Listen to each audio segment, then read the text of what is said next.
Jadi, coba di slideshow dulu, Daniel. Slideshow dari slide pertama ya, slide pertama dulu. Ya, jadi memang nih, kemarin saya buat ini belum sempat merevisi atau melengkapi kembali, tapi saya coba masukkan gambar-gambar yang kira-kira itu ada menggambarkan dari level 3 dan level 4 terutama ya. Nah, ini adalah level 4 dan 3, silahkan dilihat. Terutama ini ya, setidaknya kalian bisa menguasai ini. Kemudian untuk level tindakannya ada nggak ya di sini ya? Udah saya masukin belum? Belum ya? Cuma satu slide ya? Iya dokter, cuma satu slide. Cuma satu slide ya, oke. Untuk klaring-faring kalau nggak salah untuk level tindakan kelihatannya tidak ada yang level 3, level 4 ya. Kalau pemeriksaan fisik tenggorok dan lain-lain itu sudah biasa, jadi tidak ada yang spesifik gitu. Jadi memang yang saya berikan ini khususnya untuk penyakit. Oke, jadi bisa dilihat di sana ya. Yang harus diketahui bahwa level 4 di sini bukan berarti semuanya itu harus ditangani sendiri, tapi ada 4 hal di mana level 4 itu tetap harus dirujuk, yaitu yang pertama bila sudah diobati adekuat, tidak ada perubahan yang signifikan. Yang kedua, bila ada komplikasi. Kemudian yang ketiga, bila ada indikasi operatif. Dan yang keempat, bila tidak ada sarana prasarana. Contohnya seperti saat ini, misalnya terjadi laringitis, et causa, infeksi coronavirus. Contohnya seperti itu ya, sehingga harus dirujuk di rumah sakit rujukan yang sudah ada ruang isolasinya contohnya. Dan pemeriksaan lengkap, serta pengobatan-pengobatan yang sesuai dengan sarana prasarana yang disediakan oleh pemerintah. Jadi itu salah satu contohnya. Kemudian di awal ini saya ingin memaparkan kepada kalian semua. Daniel, suara saya jelas? Ampun dokter, jelas dokter. Jelas ya. Oke, saya ingin menyampaikan kepada kalian semua bahwa untuk untuk laring-faring, jadi ini untuk kasus laring-faring ya, ada beberapa yang masuk ke di mana level 4 itu tidak bisa dirujuk. Bahasanya tidak bisa dirujuk ya BPJS, padahal bisa. Sebenarnya bisa dan wajib tetap dirujuk. Jadi ada 144 diagnosis yang harus ditangani oleh kalian, sebutannya seperti itu ya, sehingga kalian pasti berpikir, oh ya berarti ini apapun yang terjadi saya tidak bisa merujuk. Itu anggapan yang salah, karena ternyata ada turunan dari 144 diagnosis itu. Contohnya bagaimana? Contohnya salah satunya misalnya tonsilitis. Tonsilitis itu level 4. Setuju nggak? Setuju ya? Level 4. Level 4 ini berarti kalau misalnya nih ya, salah satunya tadi di nomor 3 ada bila indikasi operatif itu wajib dirujuk. Indikasi operatif yang absolut.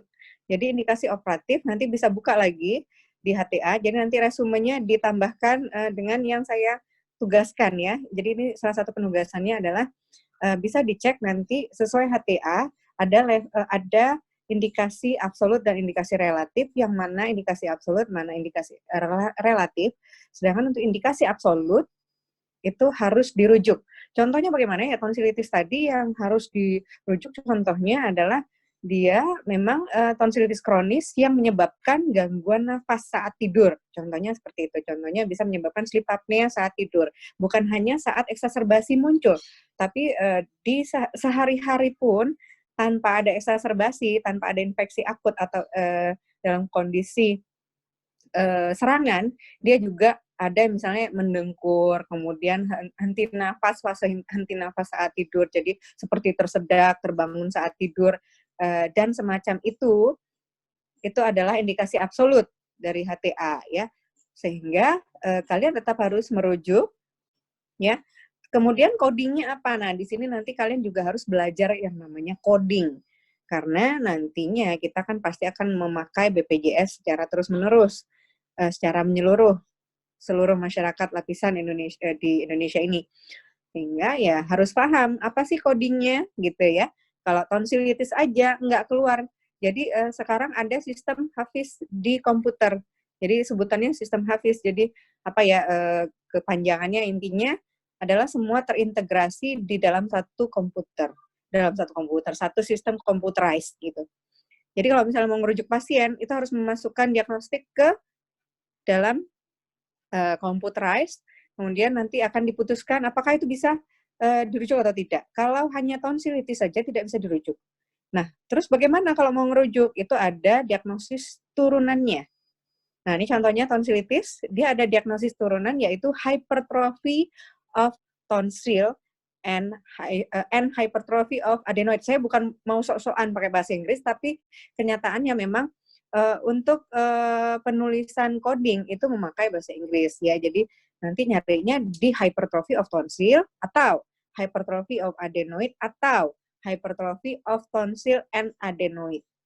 Paham sampai di sini? Paham ya semuanya? Kita beralih lagi, itu bukan jadi itu contoh kecil ya. Jadi bukan hanya itu, masih banyak coding-coding yang lain yang harus kalian dalami. Makanya nanti mungkin tidak cukup kita hanya belajar secara teoritis, tapi kita akan turun ke masyarakat, di mana di masyarakat itu kita membutuhkan manajemen yang kompleks, gitu ya. Percuma kalau kita pintar, tapi kita nggak paham ini gimana cara ngerujuknya. Nanti ujuk-ujuk pasiennya didiagnosis dengan, ya jadi saya pernah kedatangan pasien itu dengan tonsilitis kronis atau ada indikasi untuk operatif karena dia dengan obstructive sleep apnea. Tapi pas kesatunya mungkin kurang jeli atau bagaimana ya, malah pasien itu pria usia sekitar 24 tahun ya, dirujuk dengan pregnancy gitu. Jadi aneh gitu ya. Malah nanti kalau ketahuan sama BPJS ya saat diaudit itu bisa fraud gitu karena dosisnya diagnosisnya itu ngawur. Gitu. Paham sampai di sini ya? Ini adalah contoh-contoh kasus yang kalian harusnya memang langsung mengalami langsung ke masyarakat, ke klinik, ke pasien ya. Namun harus kalian ketahui bahwa saat ini kondisi rumah sakit kita itu zona merah. Klinik THT itu zona merah. Intinya tidak safety kalau misalnya kalian diturunkan ke klinik-klinik, sehingga memang saya dari awal meminta Kaprodi untuk koas ini menunda dulu kalian untuk stase klinis. Tapi jangan pernah menjadi alasan ya, karena bagaimanapun nanti akan dimudahkan jalannya kalau kalian memang betul-betul punya keinginan untuk belajar gitu ya. Jadi walaupun dengan searching, browsing, saya saat ini memang tidak bisa memantau kalian siapa sih yang ngantuk saat ini, siapa yang betul-betul memperhatikan pelajaran. Itu memang kekurangan daring, kekurangan PJJ, karena dengan waktu yang kita harus lebih mengejar waktu agar lebih singkat, supaya kuotanya juga nggak terlalu habis, dan lain-lain seperti itu ya. Maka saya skip untuk itu tadi, masalah untuk apakah kalian ini betul-betul punya keinginan untuk belajar atau tidak. Itu sudah saya serahkan ke mandiri masing-masing. Kalau kalian tidak ada keinginan belajar, itu yang rugi masing-masing. Paham ya di sini? Sehingga memang saya sarankan dari awal kalian harus memahami bahwa dengan adanya daring atau pembelajaran jarak jauh ini, memang dituntut keaktifan masing-masing individual. Kalau kalian tidak aktif, kalian akan tertinggal, sangat-sangat tertinggal, pasti. Jadi bukan lagi prediksi, tapi pasti, gitu ya. Sedangkan yang ketemu tatap wajah saja, yang ke pasien saja itu banyak yang tertinggal karena ketidakseriusannya. Tapi itu kan kelihatan ketidakseriusannya, ya.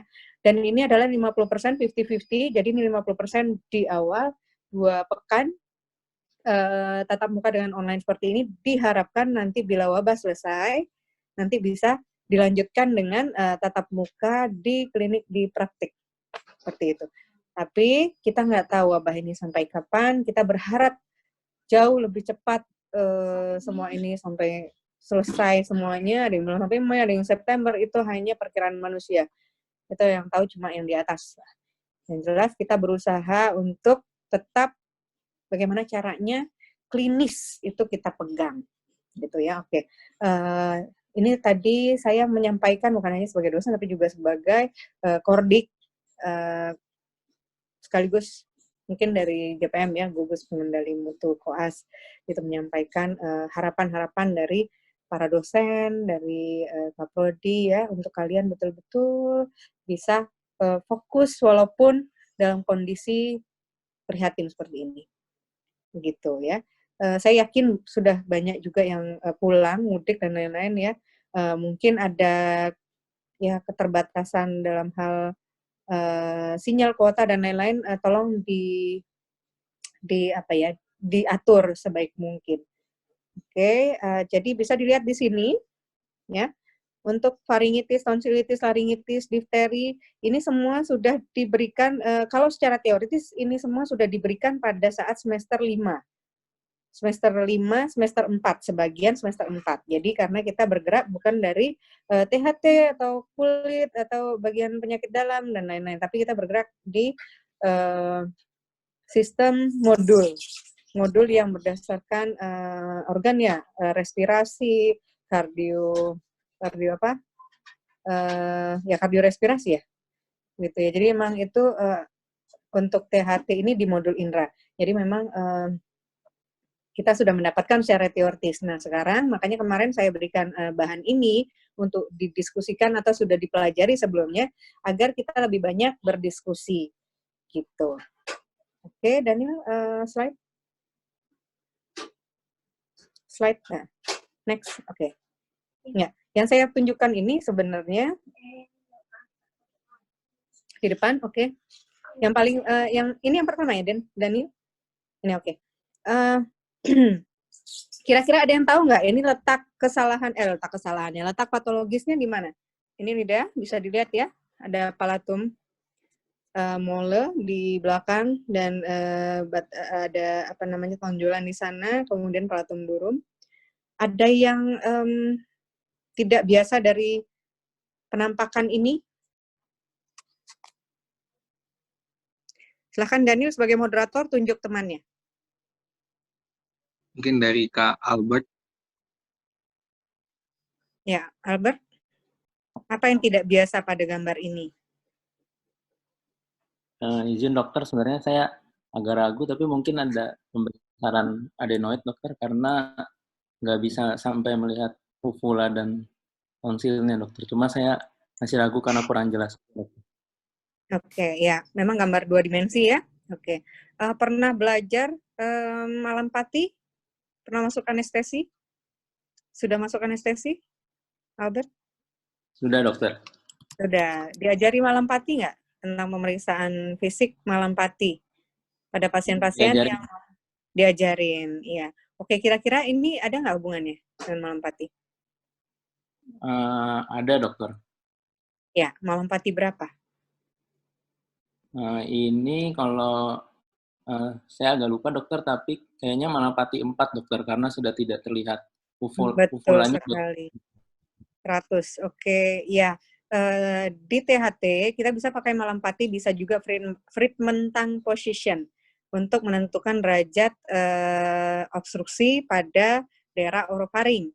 Ya, jadi kita lihat di situ lidahnya, dasar lidah, basis lidah dan palatum molenya itu berdekatan sekali ya, sehingga saat dia membuka mulut sudah nggak kelihatan lagi uvula, bahkan tonsil juga sudah nggak kelihatan lagi sama sekali. Jadi Friedman tongue position-nya sama, Friedman tongue position 4. Kenapa saya jembreng ini di awal? Karena sebenarnya ini adalah pemeriksaan fisik yang sangat sederhana untuk menentukan banyak hal. Contohnya adalah resiko obstruktif sleep apnea. Ya, ini sebenarnya level berapa sih, Dok? Level 2 memang. Obstruktif sleep apnea itu level 2, tapi itu merupakan penyebab, salah satu penyebab nantinya kalian akan menemukan penyakit-penyakit di level 4. Apa aja contohnya level 4? Misalnya, saya kurang paham sebenarnya, ini level 3 apa level 4? Hipertensi, stroke, penyakit jantung koroner, itu di bagian penyakit dalam itu dan bagian neuro itu masuknya ke level berapa? Level kompetensi berapa untuk stroke, penyakit jantung koroner? Belum masuk penyakit dalam ya? Lupa. Izin dokter, kalau di penyakit dalam jantung masuk kompetensi 3 dokter, gagal jantung dan bengkak miokard. Ya, itu kan setidaknya sudah ke arah sana. Sehingga memang untuk pemeriksaan fisik yang seperti ini harusnya dilakukan reguler, dilakukan selalu pada pasien-pasien apapun itu. Kalau misalnya dia ada ke arah obstruktif sleep apnea, misalnya tidur mendengkur, terkadang ada tersedaknya, terbangun saat tidur, seperti itu. Ya, atau bahkan dia mengaku jadi banyak sekali hal-hal yang bisa berhubungan dengan tadi ya, obstruktif sleep apnea. Bahkan bisa jadi dia merasa kok tenggorokannya selalu nggak enak dan lain-lain. Jadi pasien-pasien seperti ini biasanya datang dengan gejala yang mungkin kita nggak paham sampai ke arah sana. Yang paling khas memang dia snoring. Dia snoring, dia ada fase henti nafas, yaitu fase apnea. Jadi terkadang tersedak, kalau pas tidur tersedak terus terbangun. Nah, itu mungkin salah satunya adalah karena obstruktif sleep apnea. Apa pentingnya di sini? Ini adalah sangat penting karena apa? Karena tadi harusnya kita kalau deteksi dini, kita bisa melakukan tindakan atau bisa melakukan intervensi kepada penderita dengan alat misalnya ya, atau dengan operatif. Itu sangat membantu sekali untuk mencegah terjadinya misalnya penyakit hipertensi, stroke, penyakit jantung koroner, dan lain-lain. Jadi, saya ingin menunjukkan kepada kalian bahwa di awal saya ingin menunjukkan bahwa yang namanya THT itu bukan hanya berkisar hanya tonsilitis, bukan hanya faringitis dan lain-lain, tapi banyak hal-hal besar yang dimulai dari THT. Itulah makanya sekarang kenapa kalian melihat COVID-19 ini paling banyak yang berguguran itu dokter spesialis apa, Dek? Mengikuti nggak? Mungkin THT dokter. Betul. Kalian bisa lihat sendiri ya.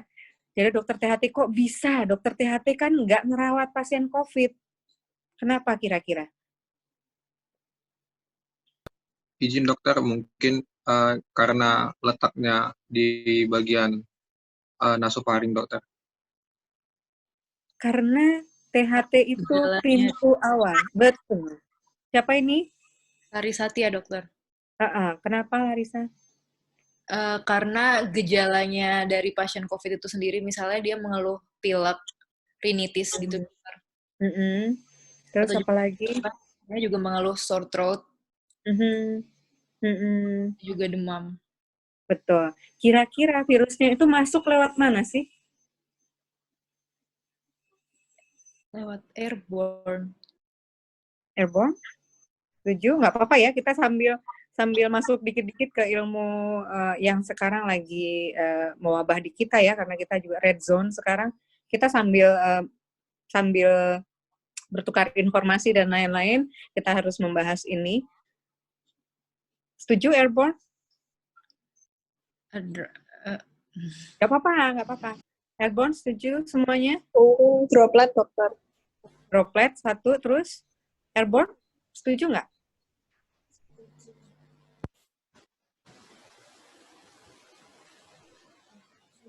Oke, airborne. Awalnya WHO tidak menyebutkan bahwa airborne termasuk, tapi untuk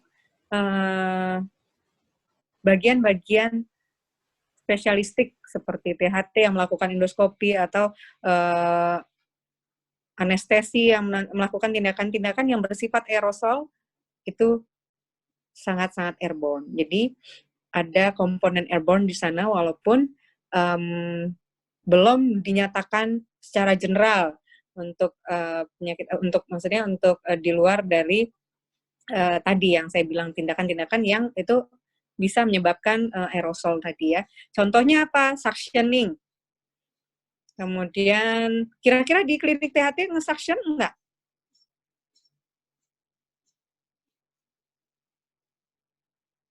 Siapa yang mau menjawab, boleh?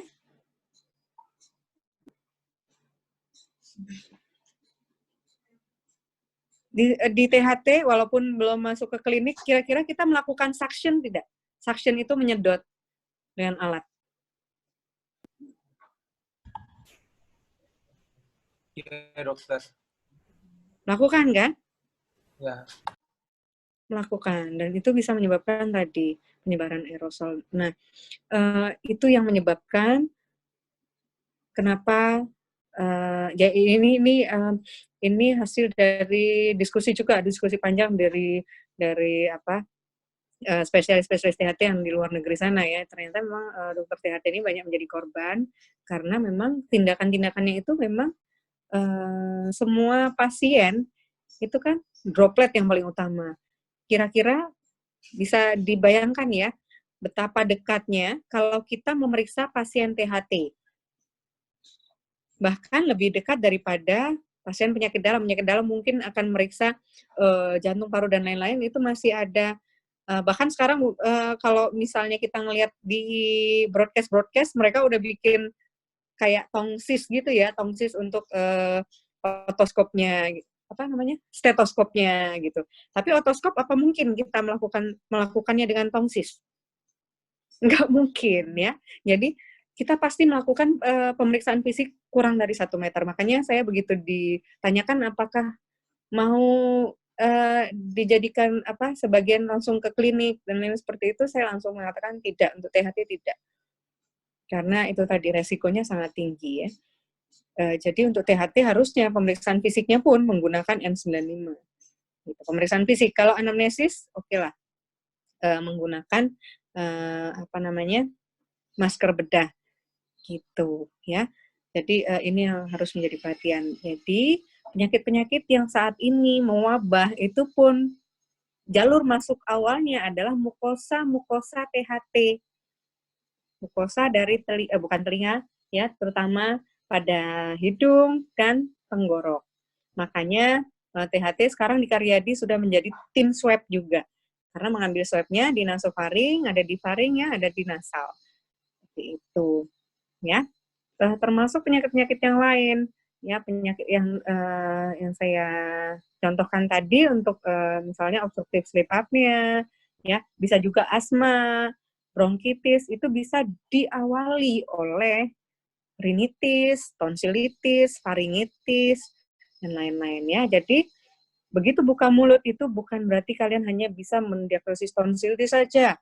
Tidak, bisa jadi tonsilitis kronis, hipertrofi, adenoid hipertrofi, misalnya dia dengan gejala ke arah adenoid hipertrofi ya, yang itu juga bisa kita curigai ke arah suspek sleep disorder breathing, jadi ada gangguan nafas saat tidur, begitu ya. Oke, jadi paham ya kenapa ada gambar ini di depan semuanya?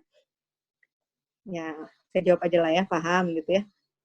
Oke, coba di slide lagi, Daniel. Ya, ini salah satunya ya. Setelah kalian tahu bedanya tadi dengan yang foto pertama tadi? Di sini kita, ya, foto kedua. Ya, ini menggunakan transpatol. Kalau misalnya ada yang mau bertanya, silahkan diinterupsi, nggak apa-apa ya. Jadi sambil saya menjelaskan, sambil diinterupsi. Karena ini sifatnya diskusi, saya nggak pengen satu arah. Kalau satu arah itu namanya sama aja bohong. Ya, sama aja mendingan nggak usah PJJ. Mendingan baca aja di rumah. Mendingan dibahas di rumah aja masing-masing. Oke, silahkan bertanya sebanyak-banyaknya ya. Sambil saya menjelaskan, silahkan diinterupsi. Ya, jadi yang kita lihat ini adalah menggunakan transpatol ya. Untuk mengingatkan kembali, pemeriksaan fisik dari Dr. Lia sudah? Pemeriksaan fisik, ada pengantar pemeriksaan fisik kemarin? Belum ya, Daniel? Maaf dokter, untuk pemeriksaan fisik bagian tenggorok belum dokter. Pemeriksaan fisik bagian tenggorok belum, oke. Pas waktu KKD mungkin masih ingat ya. Dan untuk videonya ada ya, Daniel? Videonya? Ada dok. Ada. Nanti saat 50% lagi, nanti akan saya ingatkan di awal lagi ya, video-videonya, ataupun kalau nanti 50% yang sudah tidak PJJ, semoga umur kita sampai semua ya saat wabah itu sudah selesai ya. Nanti akan saya ulang di awal untuk pemeriksaan fisiknya. Tapi ini tetap saya bahas sedikit-sedikit gitu ya, Daniel ya. Karena memang ada perubahan kemarin untuk 50-50 ini, sehingga saya masih merasa punya waktu untuk menjelaskan kembali ke kalian. Tapi ini sambil jalan aja, oke. Jadi ini menggambarkan pemeriksaan fisik di mana transpatol itu di 2/3 anterior. Bisa kebayang ya? Nekennya di 2/3 anterior ya. Nanti akan kita ulangi saat 50% terakhir, jadi pas waktu di klinik. Oke, lanjut. Itu treatment tongue position-nya tadi 3. Jadi sudah. Nah, ini apa ini? Kayaknya jendolan aja ya. Ini adalah nasofaring. Jadi sebenarnya ini adalah foto-foto pasien saya masukin aja yang pokoknya ada kelihatan bagian-bagian laring-faringnya, pokoknya saya masukin nih foto-foto pasien ya. Ini menggambarkan postnasal drip yang berada di nasofaring. Jadi pasien ini kita lakukan nasofaringoskopi, jadi melakukan endoskopi atau bahasa awamnya diteropong. Kita lakukan endoskopi, ya, ngintip dari nasal, kapung nasi masuk, kemudian ke belakang, mentok. Jadi bisa dibayangin ya, masuk koana, keluarnya koana itu apa? Di situ anatominya masih ingat? Daniel tolong dicatat siapa yang left ya. Di sini kelihatan sih siapa yang left, tapi tolong dicatat nanti ya, Daniel.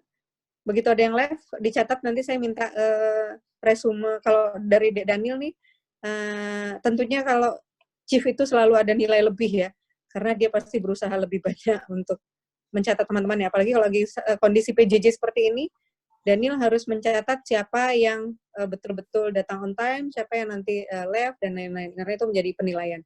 Ya, atau kalau misalnya memang dia karena sinyal dan lain-lain, ya itu nanti akan kita evaluasi betul atau tidak, atau ada solusi atau tidak untuk sinyalnya itu. Gitu. Gitu ya, bisa ya Dek Daniel ya, banyak banget ya tugasnya Dek Daniel ya. Tapi insya Allah ada nilai tambahnya. Gitu ya. Kemudian, jadi bisa dilihat ini adalah adenoid. Nah, seperti ini. Apakah kompetensi kalian untuk melihat adenoid seperti ini ada? Melakukan endoskopi? Tidak ada.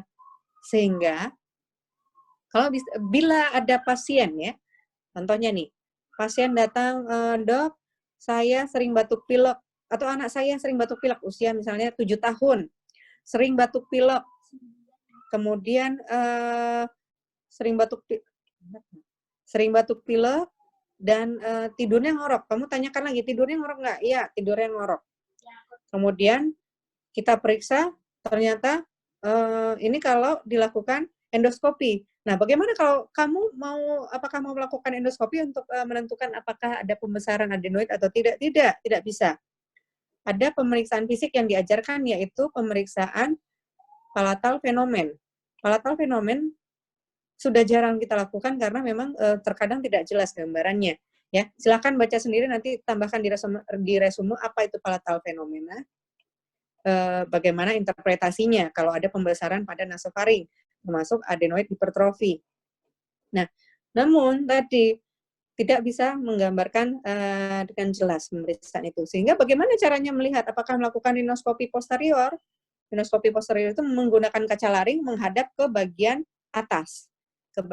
Jadi masuk ke rongga orofaring, kemudian melihat ke atas. Ya, tentunya ini agak sulit untuk dibayangkan, kecuali kalau misalnya kita berada langsung face to face untuk periksa pasien di klinik. Nggak apa-apa, kita lakukan semaksimal mungkin. Yang penting kamu udah kebayang ya, ini letaknya di nasofaring, kebayang ya. Jadi apa yang bisa dilakukan oleh dokter umum? Kamu bisa melakukan namanya pemeriksaan fisik, pemeriksaan penunjang ex foto rasio adenoid nasofaring. Ex foto rasio adenoid nasofaring. Itu bisa di-search nanti, di browsing, kemudian dimasukkan ke resume. Ex foto rasio adenoid nasofaring, saya lupa di sini ada atau enggak pembahasannya, nanti kita lihat. Itu untuk melihat rasio adenoidnya, apakah normal membesarnya atau itu hipertrofi. Jadi secara general dia harusnya kurang dari 50%, 0,5. Secara general ya, tapi itu ada karena sudah dilakukan penelitian sebelumnya, sehingga ada range-nya. Kamu bisa cari range-nya itu di tabel ex foto rasio adenoid nasofaring. Nanti akan ketahuan di usia 7 tahun itu kira-kira normalnya seberapa sih? Normalnya misalnya kurang dari 0,6 gitu ya. Jadi range normalnya sampai 0,6. Dan ada standar deviasi. Apa maksudnya standar deviasi di sana? Yaitu kamu harus menambahkan 0,6 tambah standar deviasinya. Misalnya standar deviasinya 0,01. Berarti kamu harus menambahkan itu lebih besar dari itu, maka disebutkan membesar. Misalnya tadi 0,6 tambah 0,01, jadi 0,61. Maka 0,61 itu baru dinyatakan besar, membesar gitu. Atau adenoid hipertrofi, kemungkinan besar ke arah sana. Atau ya tumor dan lain-lain seperti itu ya. Tapi yang jelas ada pembesaran pada adenoid. Sampai di sini jelas? Paham? Nanti kita lihat kasus lagi. Ya. Izin dokter. Ya. Izin bertanya dokter. Ini kan dokter kemungkinan kasusnya adalah adenoid. Untuk interpretasinya, izin dokter mungkin ini apakah bagaimana yang dokter untuk interpretasinya, apakah dari permukaannya apakah ditemukan sekret atau tidak, bagaimana ya. dokter? Ya, saya ulangi Daniel. Untuk adenoid itu sendiri sulit kita nilai karena dia letaknya bisa kebayang ya Daniel, kita kembali ke anatomi, dia di belakang. Jadi kalau misalnya kita masuk dari kita endoskopi hidung, dia itu letaknya di antara hidung sama tenggorok, sama kafum oris. Bukan kafum oris, sama orofaring. Dia di tengah-tengah. Kira-kira bisa kelihatan nggak dari luar, Daniel? Hidung masuk ke dalam hidung, dia notok ke belakang. Ya. Notok ke belakang ya. Masuk kalau misalnya endoskopi masuk ke hidung, ini letaknya itu di mukosa. Jadi kamu bisa kebayang ya, faring posterior, mukosa faring posterior bisa kebayang? Bisa, dokter. Gimana? Bisa ya? Mukosa faring posterior itu di bagian atasnya. Jadi tidak bisa kelihatan langsung dari pemeriksaan fisik. Paham ya?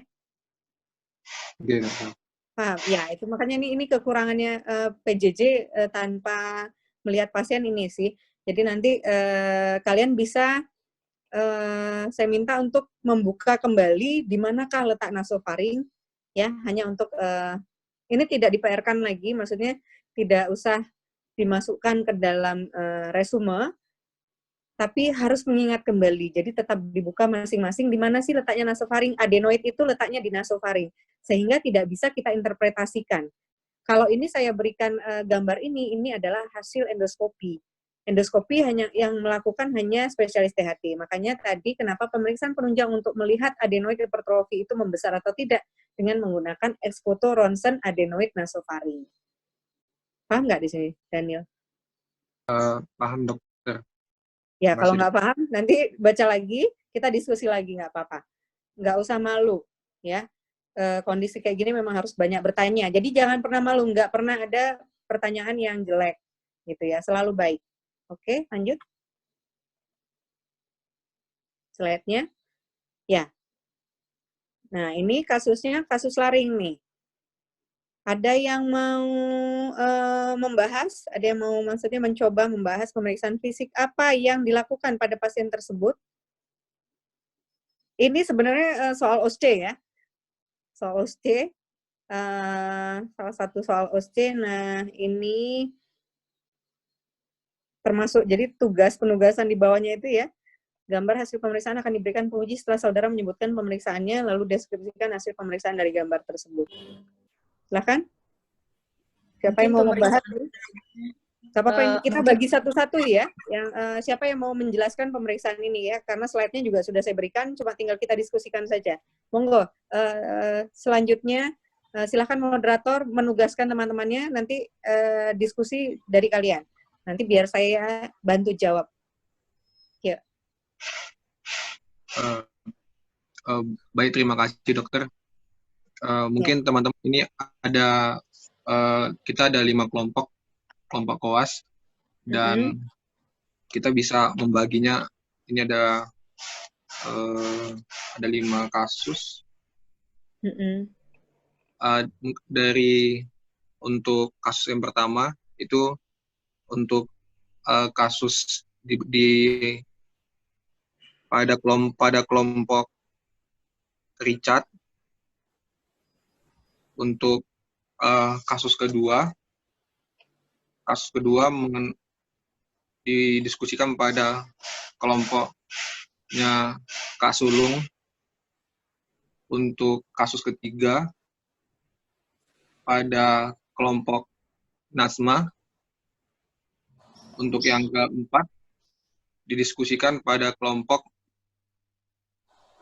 Kak Kevin yang kelima terakhir didiskusikan pada kelompok Kak Albert.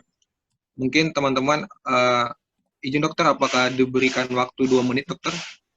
Boleh, silakan. Oke dokter.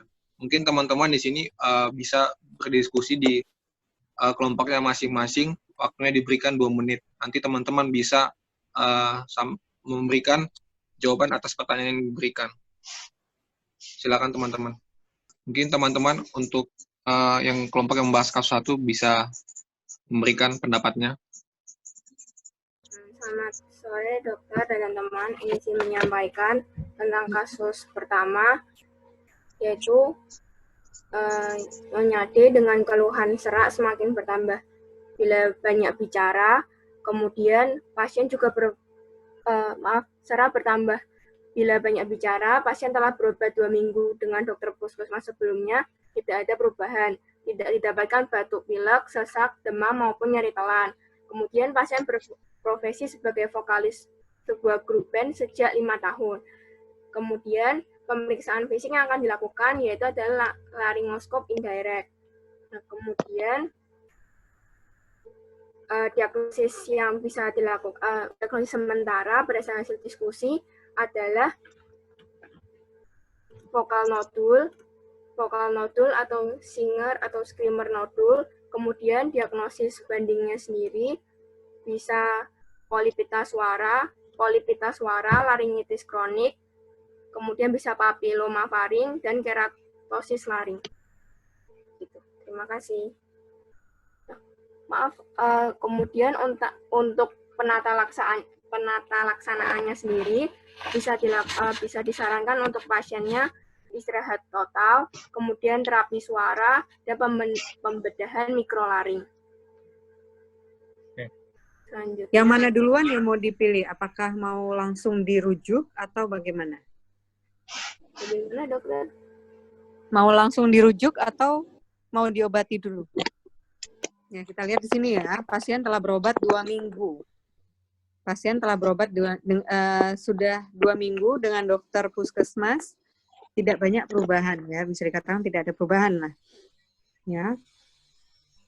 Kemudian apa yang kamu lakukan? Apakah kamu tetap memberikan obat lagi atau langsung merujuk?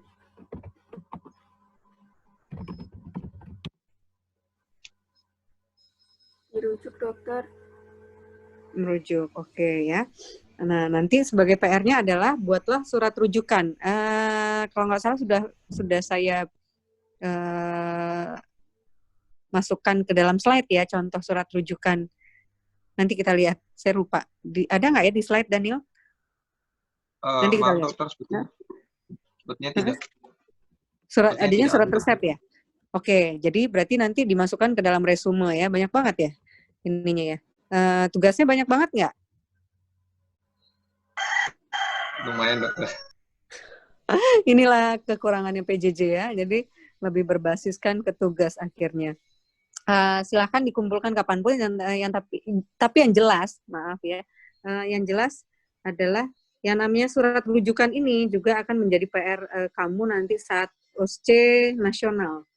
Jadi bagaimanapun harus tetap tahu. Nah ini yang kita yang agak kewalahan untuk mengajarkannya hanya dengan PJJ.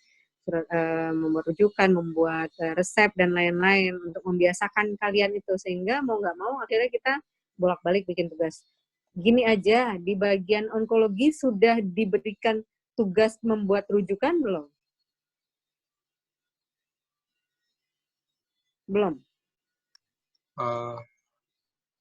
Maaf dokter, mungkin hanya diberitahukan kapan saja waktu dibuat rujukan dokter, tapi untuk surat rujukan belum? Belum. Nah, gini, jadi intinya kalau misalnya ada yang sudah melakukan, sudah menugaskan, di-skip. Ini yang saya tugaskan yang penting-penting. Gitu. Ini yang saya berikan di sini adalah ujian OSCE. Ya, jadi memang sesuatu yang penting, sesuatu yang memang harus kalian capai. Gitu. Kalaupun memang ini nanti tidak sempat kalian buat sekarang, enggak apa-apa. Tapi ini untuk latihan nantinya saat ujian OSCE nasional juga. Jadi akan menjadi suatu kesalahan bila saya tidak mengajari kalian. Nah, untuk mengajari kalian, ini tidak bisa hanya dengan tertulis saja, atau saya cuma ngasih contoh kayak gini, ini memang harus latihan. Paham ya, Daniel? Di sini? Ya, jadi tetap harus kalian tulis.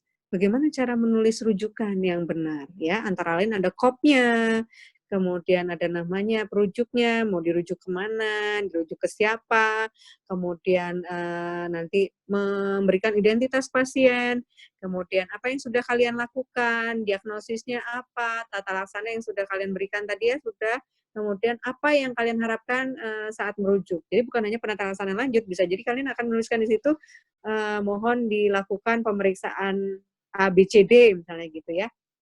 Jadi sudah terbayang sama kalian bahwa pemeriksaan penunjang yang dibutuhkan pasien itu apa, gitu. Walaupun nanti saat penata laksanaannya kalian boleh menuliskan langsung mohon penata laksanaan lebih lanjut, itu boleh sih sebenarnya. Tapi untuk melatih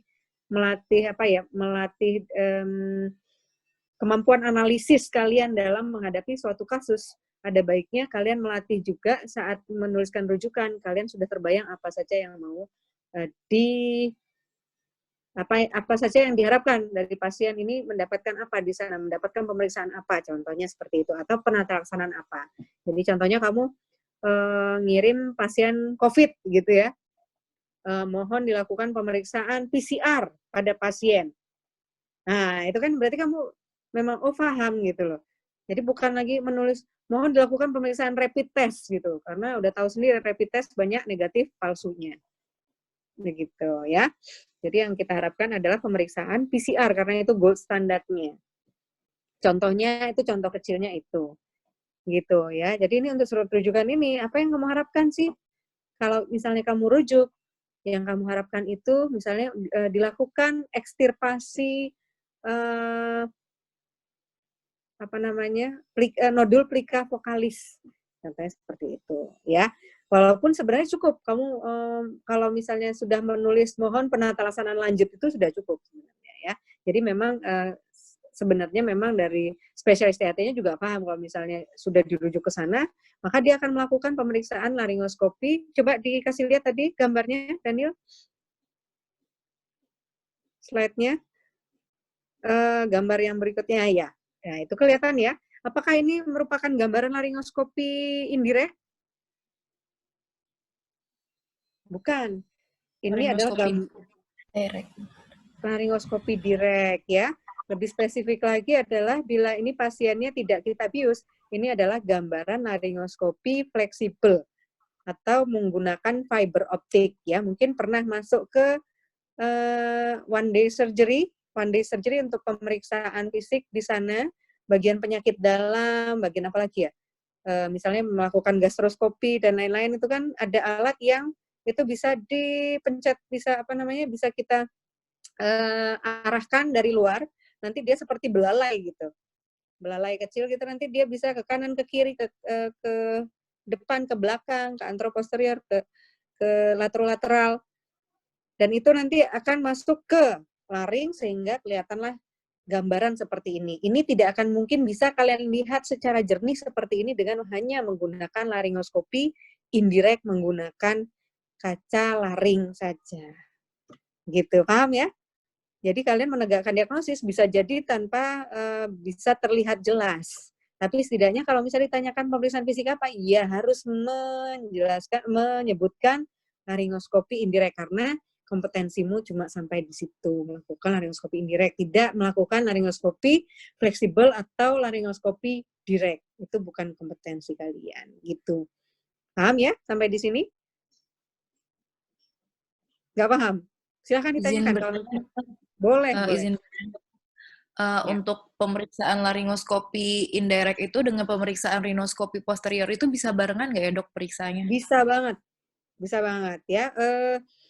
Kebayang ya, sudah saya memang harapannya dengan memberikan slide ini, kalian bisa search sendiri, sudah mulai browsing sendiri, apa sih pemeriksaannya? Oh, laringoskopi indirect. Bagaimana sih melakukan laringoskopi indirect?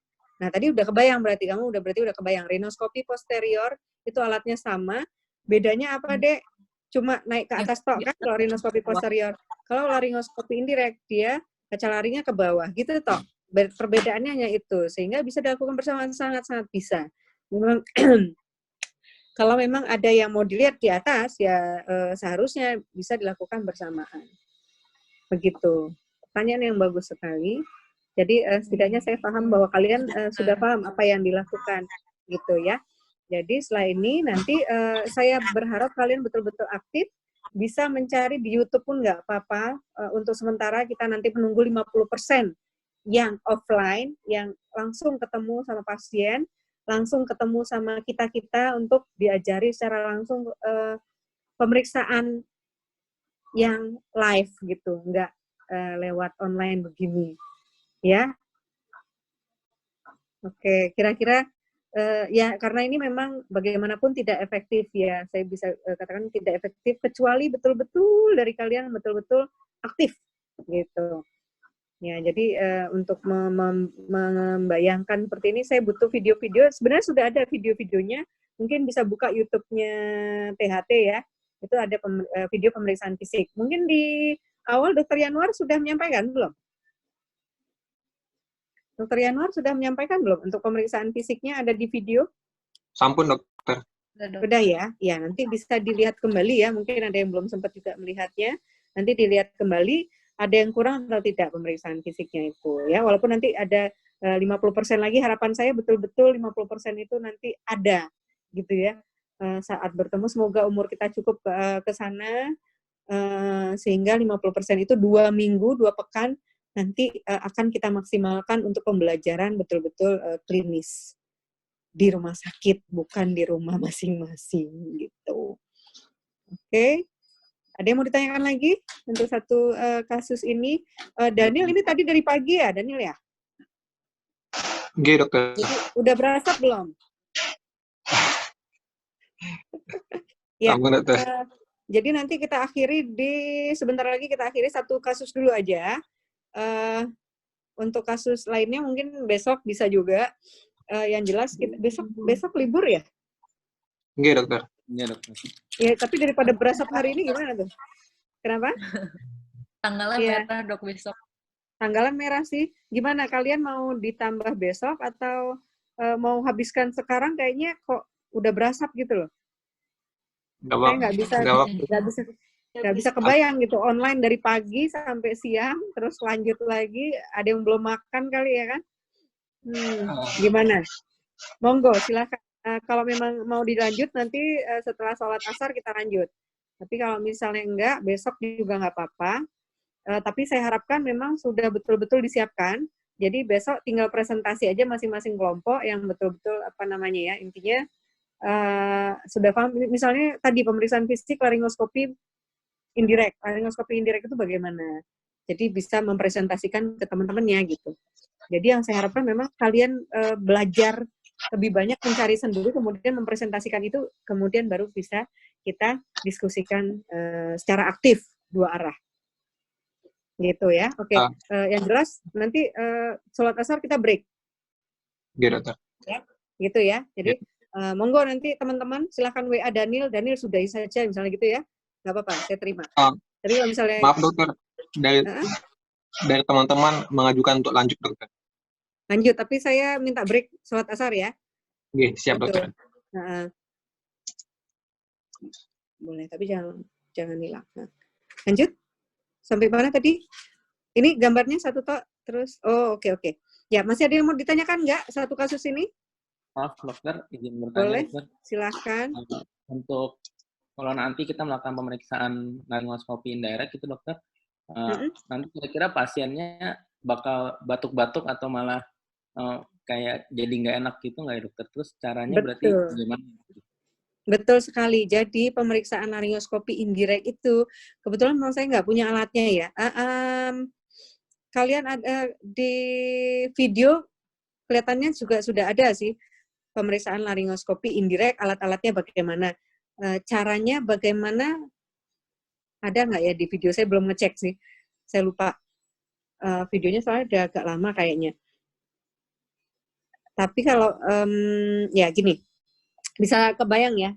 Jadi pemeriksaan laringoskopi indirect tadi kan memasukkan benda alat yang namanya kaca laring. masuk ke daerah faring posterior, tapi nggak boleh nyentuh faring posterior. Kebayang nggak kira-kira? Harus dibayang-bayangin ya. Saya nggak punya alatnya nih masalahnya. Nggak punya kaca laring, karena kita tidak melakukan pemeriksaan kaca laring lagi, kita sudah pakai endoskopi ya, jadi useless belinya buat apa gitu kan, mikirnya seperti itu. Jadi adanya di THT lantai 3 alat-alatnya saat ini. Ya, nanti mungkin kalau misalnya sudah nggak lockdown, saat ini THT lagi lockdown adik-adik, jadi dikunci di THT selama 14 hari. Mungkin minggu depan baru dibuka ya. Yang jelas kita sulit untuk masuk ke lantai 3 saat ini. Nah, alat-alat di sana. Jadi saya mau ambil alat ke sana juga, aduh, ditutup gitu ya. Bagaimana caranya supaya tidak terjadi refleks muntah dari nervus 10 atau refleks batuk-batuk dari nervus 10-nya, yaitu dengan cara menyemprotkan silokain spray. Jadi ada anestesi lokalnya. Jadi sebelum melakukan pemeriksaan fisik laringoskopi indirect, kita semprot dulu di daerah faring posterior lebih kurang 2-3 kali, semprot cus gitu ya. Jadi bentuknya kayak spray gitu ya, nanti ada konektornya agak panjang gitu. Nah itu nanti disemprot 3 kali, kemudian pasien diminta untuk jangan ditelan obat anestesi lokal tadi, ditahan sebentar, kemudian setelah 3-5 menit agak tebal ya, udah kerasa agak tebal, baru dibuang di tong sampah infeksius. Begitu. Apakah mungkin kita lakukan saat ini? Tidak, sangat tidak mungkin. Karena apa? Karena penyebaran virus corona paling banyak karena pemeriksaan fisik dari tenggorok maupun laring juga gitu ya. Jadi untuk saat ini ya melihat video gitu ya. Kebayang Dek siapa tadi? Dek Richard ya? Albert, Kebayang ya, dokter. Dek Richard? Gimana? Terbayang ya? Albert.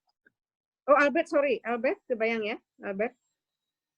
Ya dokter, berarti itu bentuk obatnya spray ya dokter ya?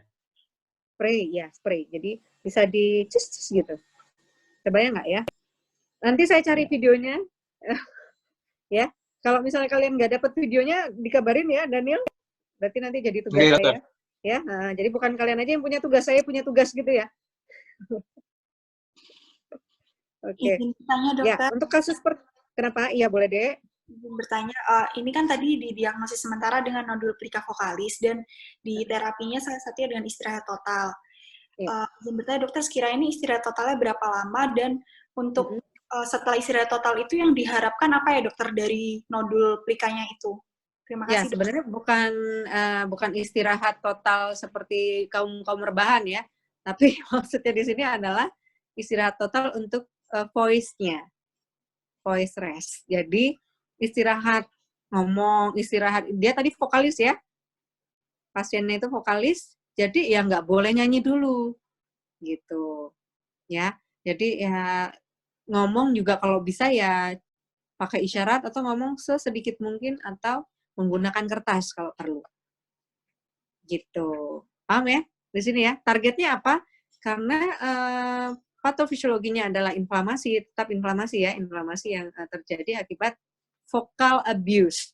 Jadi penggunaan yang terlalu banyak, terlalu dipaksakan oleh pasien sehingga terjadi vocal abuse tadi, dan akhirnya terjadi inflamasi itu tadi. Terjadilah UKK, nodul plika pada plika vokalis, terutama di bagian anterior apa posterior, Dek? Bagian anterior, ya. Nanti bisa dilihat lagi fotonya nih, masih ada. Oh iya, itu. Nah, ini bagian anteriornya. Ya, ini di sepertiga anterior. Ya, karena apa? Pars vokalis, ingat kembali, pars vokalis itu di depan atau di belakang, di anterior atau di posterior? Di anterior. Nah, makanya sering terjadi penebalan itu di daerah anterior. Ya, penebalan yang bersifat yang berbentuk nodul tadi. Begitu. Gimana, Dek? Siapa namanya nih? Aku lupa. Pratiwi, dokter. Pratiwi. Paham, Pratiwi? Ya, boleh. Silahkan bertanya sebebas-bebasnya. Bagaimana? Sampun dokter, sudah paham. Terima kasih dokter. Sudah paham ya? Oke. Jadi tinggal surat rujukannya ya, tetap harus melatih. Ya.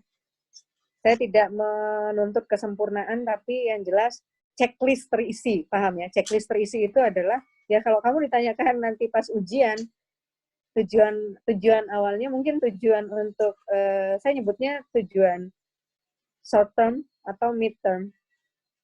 Untuk ujian OSCE, baik lokal maupun ujian nasional, ujian OSCE nasional, itu masih di mid term. Karena long term kita adalah ujian hidup sebagai seorang dokter yang tidak mungkin berhenti belajar.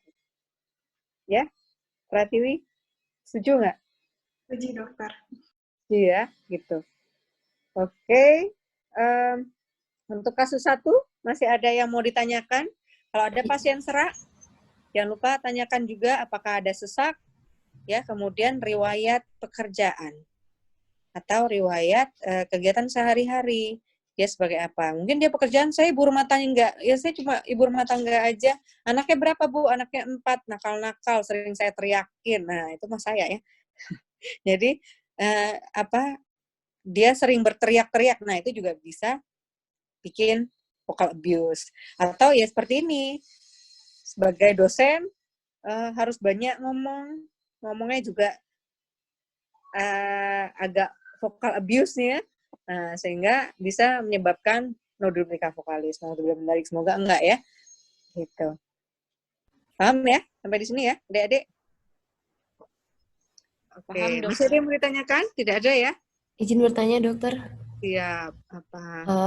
Mau memastikan lagi dokter, berarti untuk terapi definitif dari nodul plika vokalis ini adalah pembedahan ya dokter? Belum tentu dilakukan pembedahan kalau memang nodul itu masih bisa kembali, inflamasi itu bisa teratasi dengan segera. Jadi kalau pertanyaannya atau kasusnya belum diobati maksimal, jadi 2 minggu itu sudah cukup harusnya bisa melihat perubahannya. 2 minggu tadi sudah disebutkan, sudah dilakukan pengobatan selama 2 minggu tidak ada hasil yang signifikan, sehingga tetap dirujuk untuk dilakukan pembedahan. Tapi kalau misalnya diberikan, apa yang kita berikan selama 2 minggu itu antiinflamasi. Memang yang dipilih yang kuat steroid, gitu ya. Tapi bisa juga diberikan antiinflamasi yang NSAID, yang non steroid juga boleh. Nah, itu diberikan steroid selama 1 minggu, dipantau. Gimana, ada perbaikan? Ada perbaikan, berikan lagi selama 1 minggu lagi. Misalnya 2 minggu ada perbaikan, dia betul-betul membaik gitu ya. Ya sudah cukup. Bukan untuk dirujuk. Paham ya? Jadi bukan, selalu harus dirujuk, selalu harus operasi. Enggak harus. Jadi kita pantau dulu. Selama seminggu kita berikan obat. Ada perbaikan tapi belum maksimal, kasihin seminggu lagi. Ada perbaikannya maksimal, ya sudah. Maksimal itu bagaimana perbaikan yang maksimal itu, perbaikan yang optimal. Ya ada perubahan lebih besar sama dengan 75%. Begitu. Ya? Baik, dokter. Sip. Oke, kita pending dulu mungkin ya. Istirahat sholat asar dulu, nanti mungkin kita lanjutkan. Tapi saya mohon nanti pembahasannya dari berapa kelompok lagi, 4 kelompok. Mungkin cukup 10 menit satu kelompok, tapi betul-betul paham. Jadi nanti pembahasan singkat boleh, menjelaskan dengan sejelas-jelasnya boleh, silakan, tapi dikasih waktu 10 menit aja cukup nggak kira-kira? Cukup, dokter. Cukup ya, 10 menit, tapi bisa dijelaskan, ya itu tadi ya. Saya harapannya nanti kita diskusinya yang kita perbanyak, tanya jawab seperti ini, monggo. Tidak ada pertanyaan yang useless, paham ya? Jadi jangan pernah takut bertanya. PJJ ini tanpa bertanya pasti kamu nanti akan sesat. Paham ya? Jadi jangan ada yang berpikir bahwa nanti pertanyaan saya terlalu bodoh. Enggak ada pertanyaan yang bodoh. Gitu ya? Dek Daniel? Kita leave meeting dulu. Istirahat, sholat dulu. Ya, nanti kita mulai mungkin sekitar 15.15 atau 15.30. Silakan nanti saya dikabari kalau teman-teman sudah bergabung kembali setelah sholat asar ya. Siap, dokter. Oke, terima kasih. Untuk kasus yang kedua, seorang wanita 14 tahun dirujuk dengan keluhan nyeri telan 5 hari, demam disertai serak dan sesak nafas ringan. Kemudian, apa langkah saudara untuk menegakkan diagnosis pasien ini?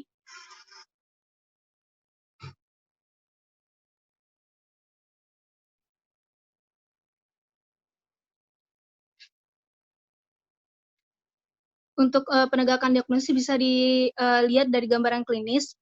Pertama dari anamnesis juga, didapatkan anamnesis pada curiga tonsilitis difteri ini berupa serak sampai afoni, kemudian batuk, kemudian bisa ada sesak nafas, stridor, inspirasi, dan panas tinggi. Kemudian dari pemeriksaan fisiknya bisa dilihat dari gambaran tersebut terdapat mukosa laring yang hiperemis, kemudian terdapat membran putih keabuan, sulit dikelupas, kemudian mudah berdarah, dan cepat terbentuk kembali. Untuk penegakan diagnosis pada pasien ini bisa dilakukan dengan kultur swab dan didapatkan bakteri Corynebacterium diphtheri, atau bisa juga dilakukan pemeriksaan PCR. Untuk soal yang kedua yaitu tujuan pemberian antibiotik dan tujuan serum antidifteri serum itu, antibiotik merupakan membunuh bakteri dan menghentikan produksi toksin, yaitu bisa menggunakan penicillin prokain sebesar dosis 25.000 sampai 50.000 international unit per kilogram berat badan per hari, dan dosis terbagi setiap 12 jam intramuskuler dengan maksimal 1,2 juta unit per hari selama 14 hari. Bila terdapat riwayat hipersensitivitas penisilin, maka diberikan antibiotik eritromisin dengan dosis 40 mg per kilogram berat badan per hari dengan maksimal 2 gram per hari, dibagi menjadi 4 dosis dengan interval 6 jam selama 14 hari. Kemudian untuk serum antitoksin difterinya, ini tujuannya untuk menetralisir toksin yang berada dalam sirkulasi sebelum terikat dengan jaringan.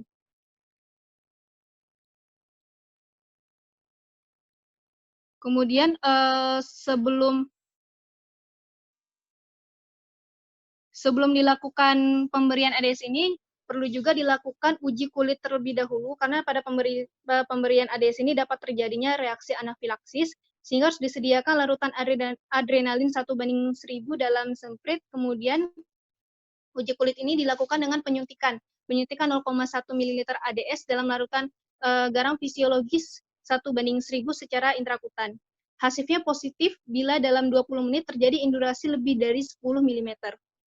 Kemudian untuk dosisnya sendiri dapat diberikan sebanyak 20.000 unit intramuskuler.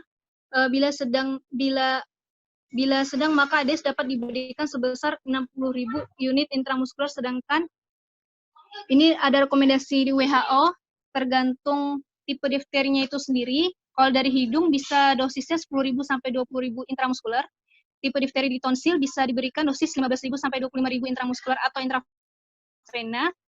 Dari ke tipe difteri faring atau laring bisa diberikan 20.000 sampai 40.000 intramuskuler atau intravena. Kemudian atau tipe campuran atau diagnosis bisa diberikan 40.000 sampai 60.000. Sekiranya sekian dari kelompok presentasi kelompok 2.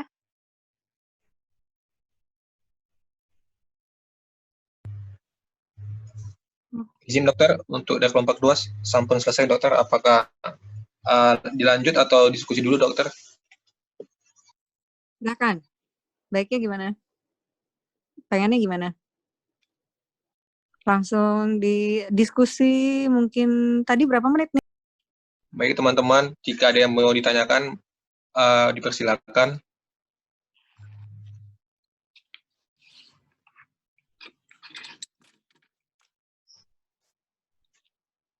Izin bertanya kepada penyaji.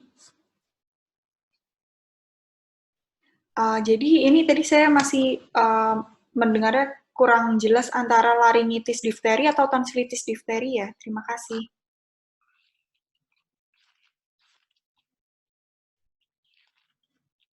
Ini tonsilitis difteri.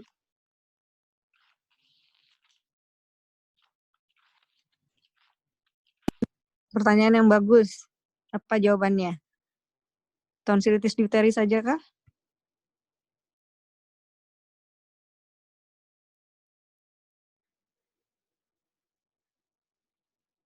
Ini yang presentasi siapa dia namanya? Maaf deh.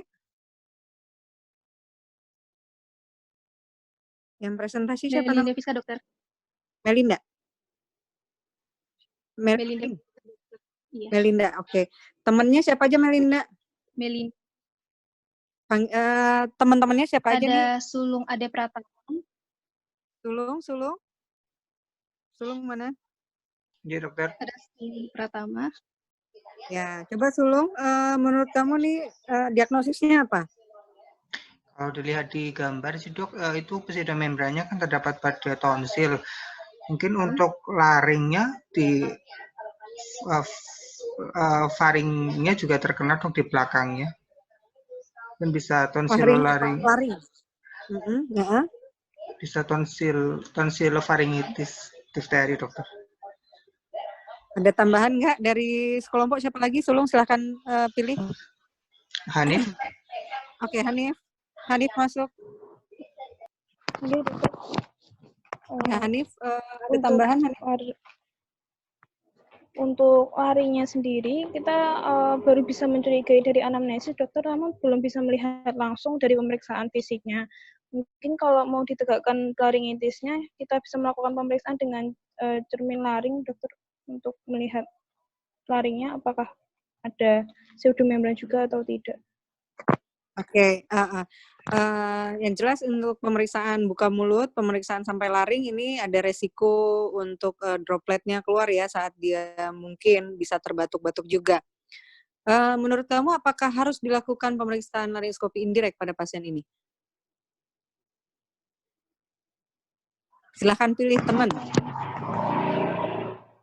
Tunjuk teman sekelompok. Vivi, dokter. Vivi, masuk. Izin menjawab, dokter. Ya. Kalau dilihat dari sini kan sudah tonsilnya membesar, dokter,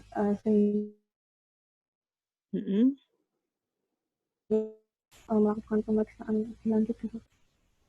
Harus pemeriksaan lebih lanjut karena tadi ada terapinya berbeda. Kalau laringitis berbeda dengan tonsilitis.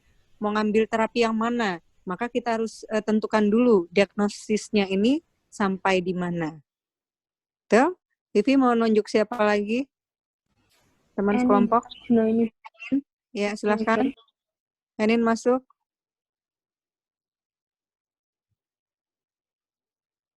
Enin? Kok nggak ada orangnya?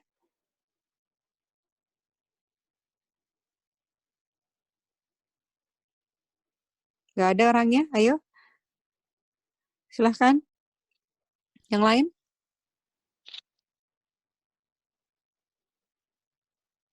Vivi, tunjuk lagi yang lain. Teman sekelompok, Vivi.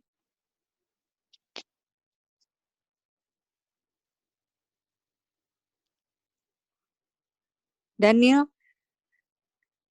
Oke, dokter. Ya, ditunjuk yang sekelompok tadi yang belum bicara. Mungkin dari sepertinya sudah semua, dokter. Mohon maaf, dokter, tadi terputus suaranya tidak jelas. Yang belum disebut tadi saya, dokter. Oke, ya. Gimana, Enin ya? Eni, dokter Nggih. Oh, nih, oke, Eni. Gimana, menurut kamu gimana ini? Dengan diagnosisnya seperti itu. Dengan anamnesis. Ada demam disertai serak dan sesak nafas ringan. Ada seraknya. Karena didapatkan serak mungkin dari anamnesis untuk diagnosisnya bisa ditambahkan menjadi tonsillofaringolaringitis difteri, dokter, karena Betul. laringitis difteri sendiri bisa disebabkan karena faringitis dan tonsilitis difteri, dokter. Oke, jadi kalau seperti itu kita milih dosis yang mana?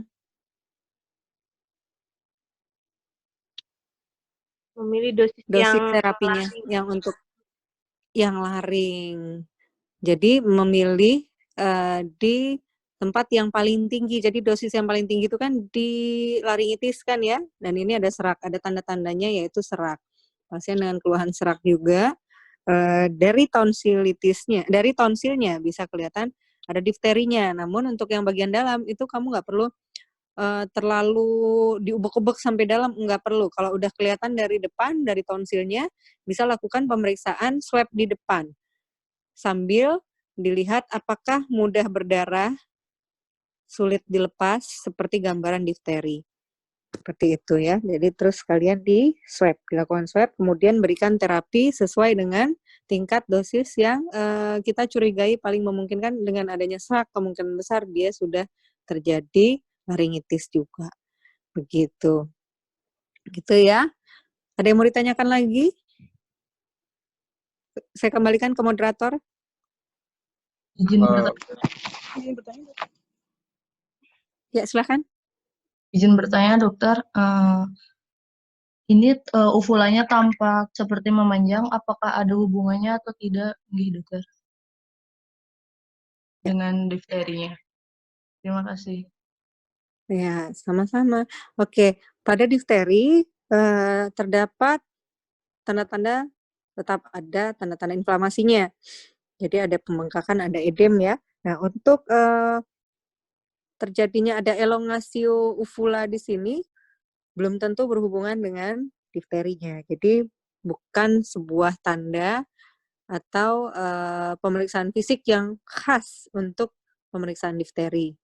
Seperti itu ya. Jadi uvula, elongasio uvulanya bisa karena yang pertama bisa karena edem, karena inflamasinya. Yang kedua, ya bisa jadi memang dari awal dia sudah memiliki uvula yang panjang atau kita sebut juga dengan elongasio uvula. Begitu. Ada yang mau ditanyakan lagi? Saya kembalikan ke moderator. Baik, terima kasih dokter. Ada teman-teman, apakah ada pertanyaan?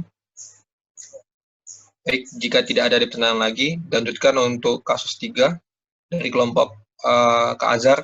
Silakan. Ya, baik, terima kasih Daniel. Di sini saya akan melaporkan untuk kasus 3. Seorang bayi laki-laki berumur 1 bulan dirawat di bangsal pediatri dengan keluhan sesak nafas. Kemudian dari hasil pemeriksaan keadaan umum bayi baik tampak kesakitan dan terdapat koridor inspirasi terutama dalam posisi telentang. Tentukan diagnosis kerja saudara. Diagnosis kerja ini mengarah ke laringomalacia. Kemudian pemeriksaan penunjang apa saja yang saudara programkan itu yang pertama yang fleksibel fibrotic laringoskopi itu didapatkan prolapse cartilago arytenoid, mukosa supra arytenoid dan cartilago epiglottis selama inspirasi. Pemendekan lipatan arytenoid dan epiglottis selama inspirasi. Kemudian ada gambaran tubular shapen epiglottis serta edem posterior glottis. Kemudian penata laksanaan pada pasien ini dilakukan pembedahan. Pembedahan dilakukan pada semua pasien laringomalacia dengan pasien dengan laringomalacia dengan derajat berat. Kemudian pasien yang derajat ringan atau sedang yang mempunyai penyakit komorbid seperti tracheomalacia atau stenosis subglottis atau pasien yang gagal dengan terapi konservatif, pasien laringomalacia yang gagal tumbuh kembang dan riwayat aspirasi berulang.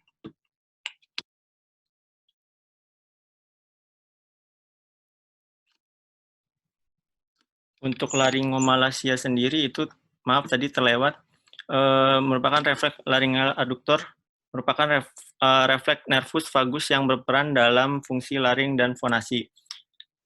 Akibat serabut aferen dari saraf ini diperantai oleh nervus laryngeus superior yang terletak di lipatan aripiglotis.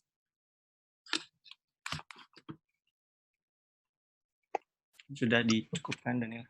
Kembali ke Daniel. Terima kasih untuk pembacaan interpretasi dari kasus 3 dari teman-teman. Di sini apakah ada yang ingin ditanyakan dari kasus 3 yang habis dibacakan? Dipersilakan untuk memberikan pertanyaan. Izin bertanya kepada presentan. Halo? Halo? Iya, Mas. Izin bertanya kepada presentan, kenapa pada pasien ini saat berumur 1 bulan baru ada keluhan sesak nafasnya? Terima kasih.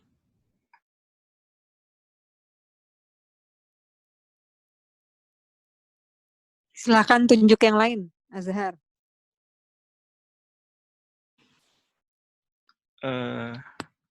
Najma. Silakan masuk, Najma. Iya, dokter. Jadi ingin menjawab dari pertanyaan yang sebelumnya, kenapa pada pasien ini baru dikeluhkan sesak nafas pada 1 bulan? Seperti yang sudah dijelaskan oleh Saudara Azhar tadi, bahwa laringomalacia ini tergantung dari derajatnya. Kemungkinan keluhannya ini baru didapatkan setelah 1 bulan karena mungkin ada perburukan dari derajat laringomalacia itu sendiri. Mungkin dari teman-teman ada yang menambahkan.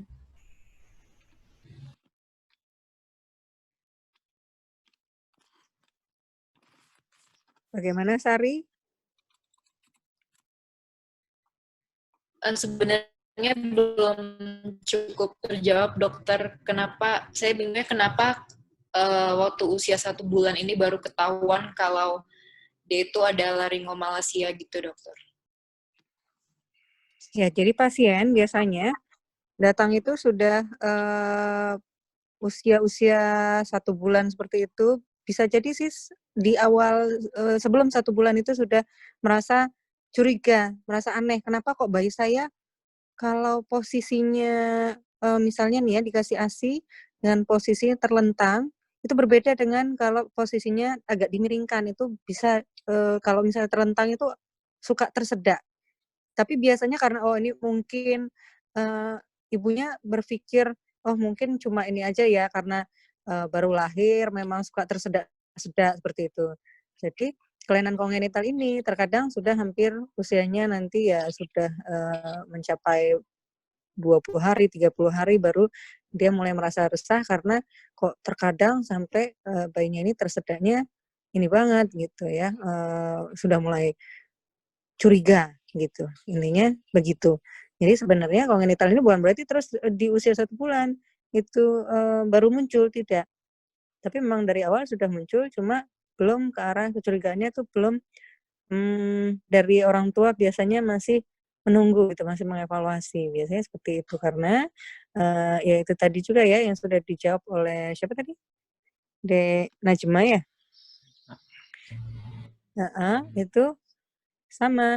Jadi bisa jadi dia semakin tampak semakin memberat gitu. Sebenarnya bukan masalah memberat atau tidaknya karena memang secara kongenital dia akan muncul seperti itu, tapi memang memberat ini tadi dari posisinya ya, posisi bayi saat minum, kemudian dari cara pemberian ASI-nya juga nantinya gitu. Sehingga memang apa namanya ya, pemberatan gejala itu bisa jadi terlihat seperti derajatnya bertambah, tapi bukan derajatnya bertambah sebenarnya, tapi pemberatan gejala ya karena itu tadi faktor-faktor di mana posisinya itu memang tidak diposisikan agar bagaimana caranya susu itu masuk dengan baik. Jadi pas waktu minum susu biasanya tampak lebih jelas pasien-pasien laringomalacia ini. Gitu. Bagaimana, Sari? Iya, baik. Terima kasih, dokter. Ya. Oke, moderator. Baik, terima kasih, dokter. Terima kasih buat yang bertanya. Dari teman-teman ada yang ingin bertanya lagi mengenai kasus laringomalacia. Dipersilakan, teman-teman. Izin bertanya, dokter. Ya. Silakan Hernanda. Apakah ada perbedaan dalam melakukan pemeriksaan laryngoskop pada dewasa dan bayi, dokter? Terima kasih, dokter. Oke, tentu saja ada perbedaannya jelas ya. Jadi dari anatominya juga berbeda, kemudian alatnya juga berbeda. Jadi tadi yang disebut Azhar, laryngoskopi fiber optik. Laryngoskopi fiber optik yang untuk bayi jelas pasti harus menggunakan yang belalainya, kita tanda kutip belalainya itu adalah fiber optiknya. Kamera fiber optiknya itu harus ukuran yang paling kecil memang untuk neonatus. Untuk bayi yang neonatus ya masih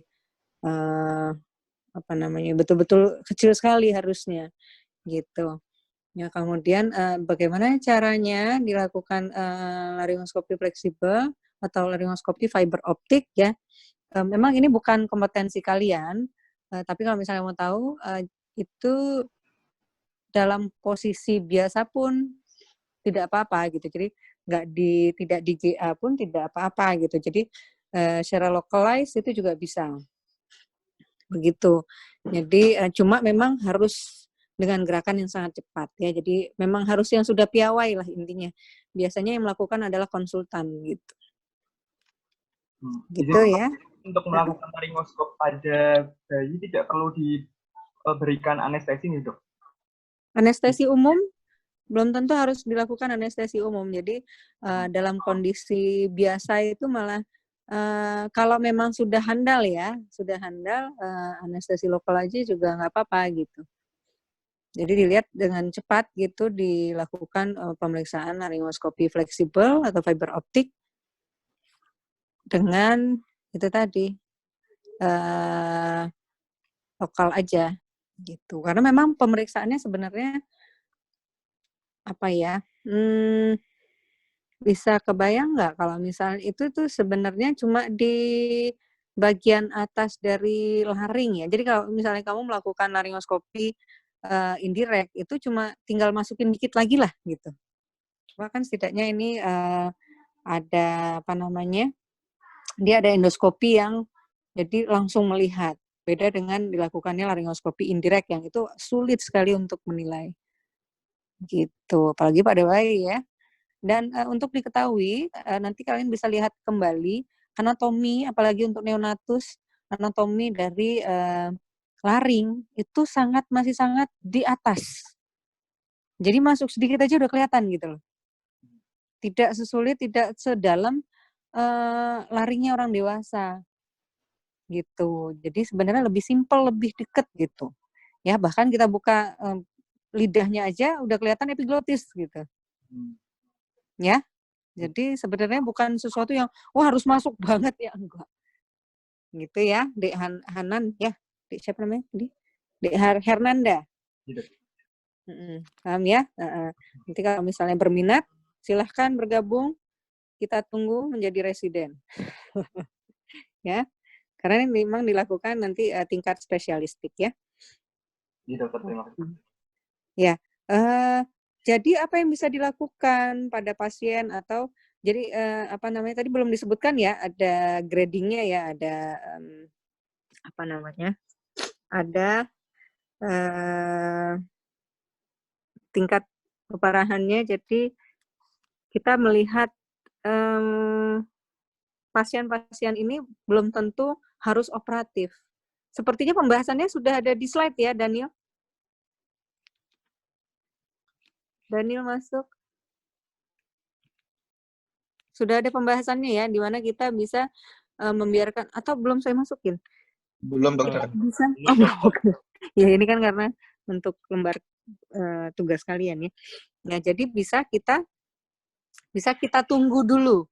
Kita evaluasi sambil kita memberikan edukasi kepada ibu pasien bahwa kita bisa menunggu maturitas dari laringnya itu sendiri.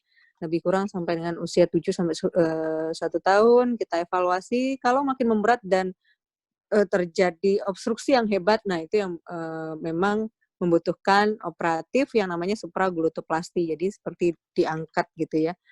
Jadi ada bagian-bagian yang harus kita naikkan gitu. Jadi itu seperti kayak kolaps gitu loh epiglotisnya. Ya, jadi bisa kebayang nggak?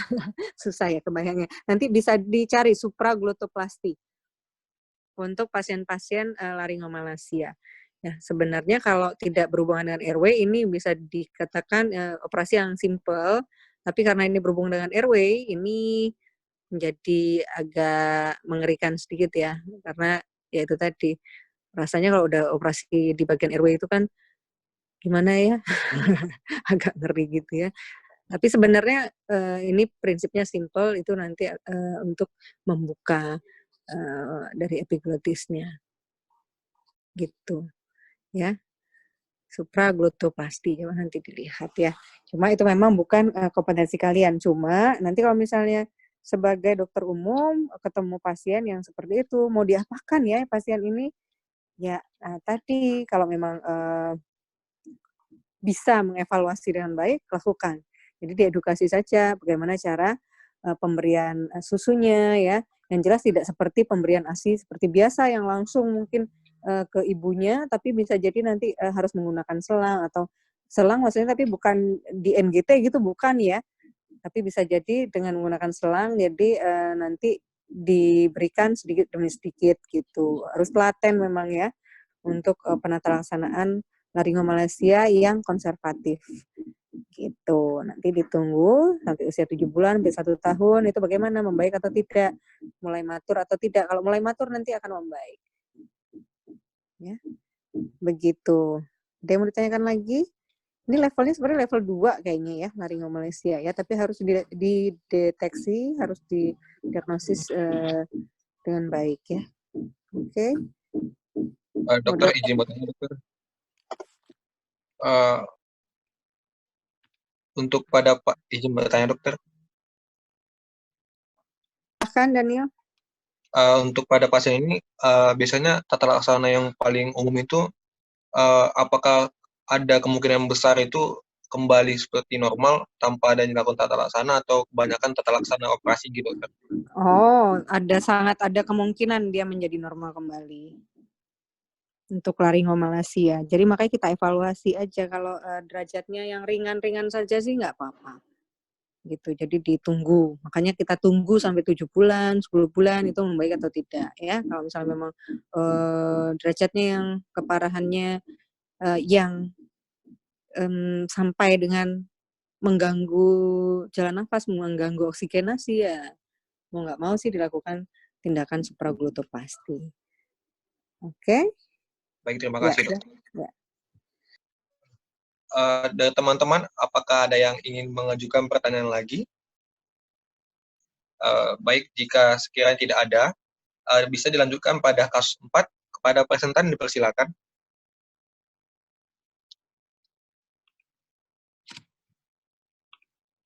Selamat sore, dokter. Izin mempresentasikan kasus yang keempat, yaitu adalah seorang pria berusia 49 tahun periksa di klinik THTKL RSUP Dr. Karyadi dengan keluhan kurang lebih 3 bulan mulut sariawan. Sudah berobat ke dokter namun belum sembuh, bahkan bertambah banyak disertai nyeri telan dan badan semakin kurus. Pemeriksaan tenggorok tampak pada gambar. Telinga, hidung, dan leher dalam batas normal.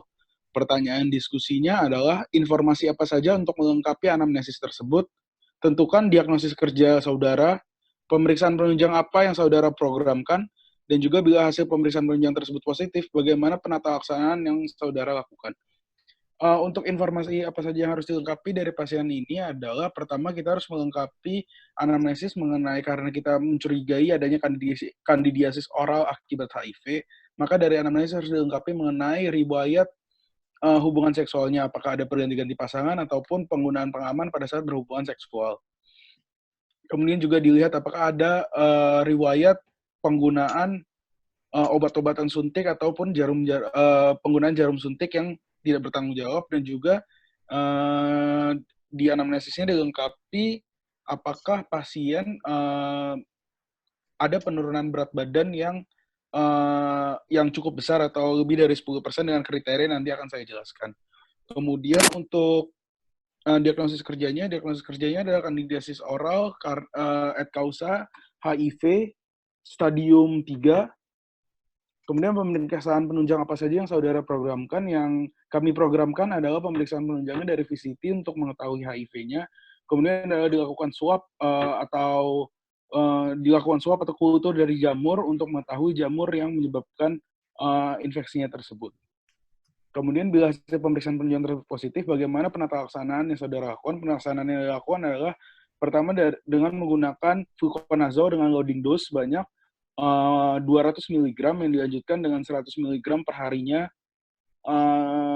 selama 7-14 hari, kemudian dirujuk ke dokter spesialis untuk penanganan lebih lanjut. Selain tadi penggunaan fluconazole, juga bisa menggunakan obat cuci mulut dan juga diedukasi untuk menjaga kebersihan mulut, dan juga apabila pasien merokok, maka meminta pasien untuk berhenti merokok karena merupakan salah satu faktor risiko. Untuk penentuan mengapa HIV-nya stadium 3, karena dari stadium 1 yang bersifat asimptomatik, 2 sakit ringan, 3 sakit sedang, dan juga 4 sakit berat atau AIDS, di mana pada pasien ini, karena sudah ditemukan yang ada kandidiasis oral, maka dimasukkan ke dalam stadium 3. Mungkin sekian penjelasan dari kelompok kami. Terima kasih. Saya kembalikan kepada moderator. Terima kasih buat kelompok yang mempresentasikan, sudah sangat baik. Teman-teman, dibuka pertanyaan. Apakah dari teman-teman ada yang menanyakan kepada presentan? Dipersilakan.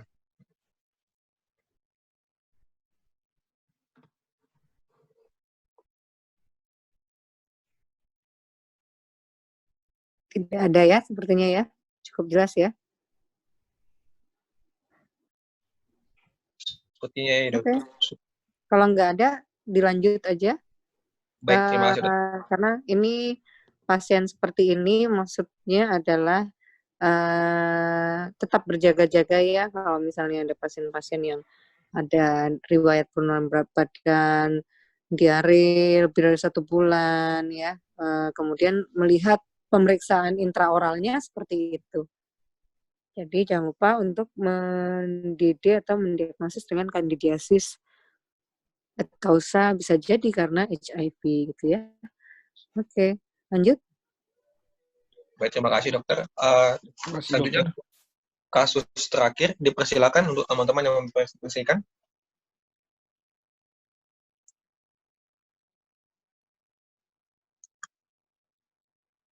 Untuk monitor di next.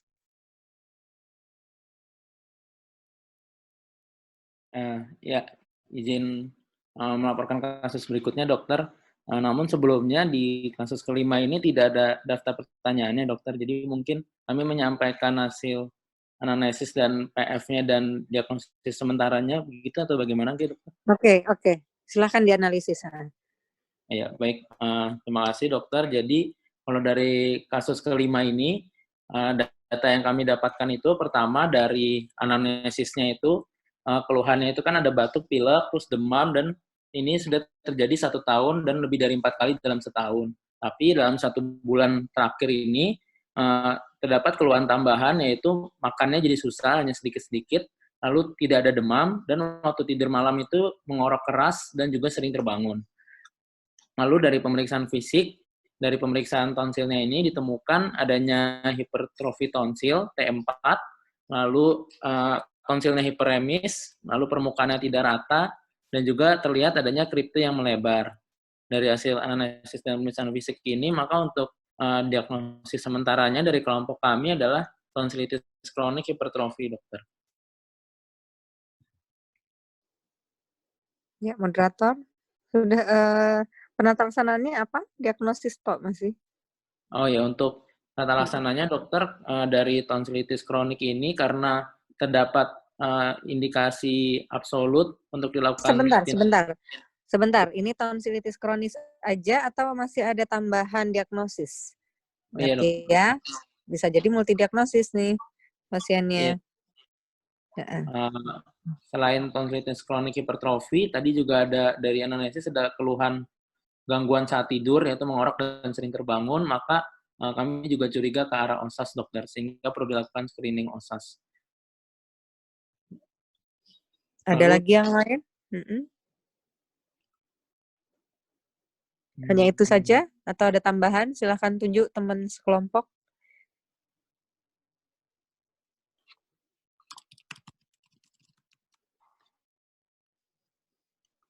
Izin menjawab, dokter. Izin menambahkan. Ya, Mungkin silakan Pratiwi. ada diagnosis tambahannya, ada yang faringitis, dokter. Faringitis. Iya. Ada lagi? Pratiwi bisa tunjuk yang lain? Baru dibahas tadi. Mungkin Rahma bisa menambahkan. Rahma, silakan.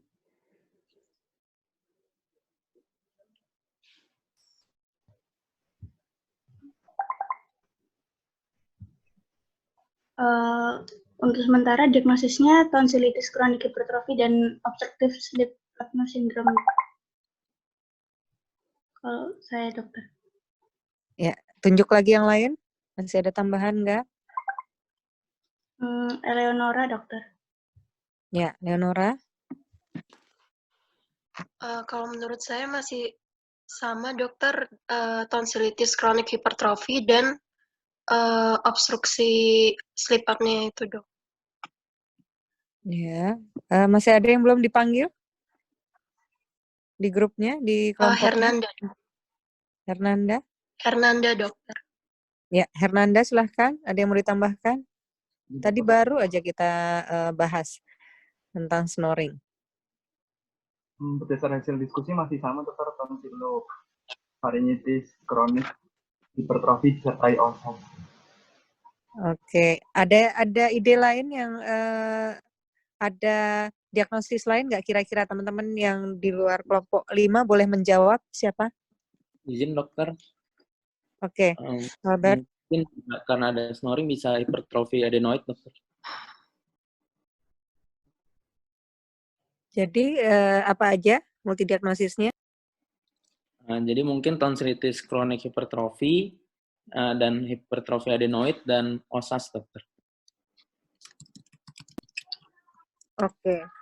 Untuk obstructive sleep apnea-nya, OSAS itu tegak dengan adanya PSG, pemeriksaan sleep test ya. Maka kita bisa membuat suspek atau bisa juga dengan sleep disorder breathing. Gitu. Jadi di suspek OSAS oke, boleh, atau sleep disorder breathing. Bagaimana penata laksana lanjutnya? Jelas rujuk.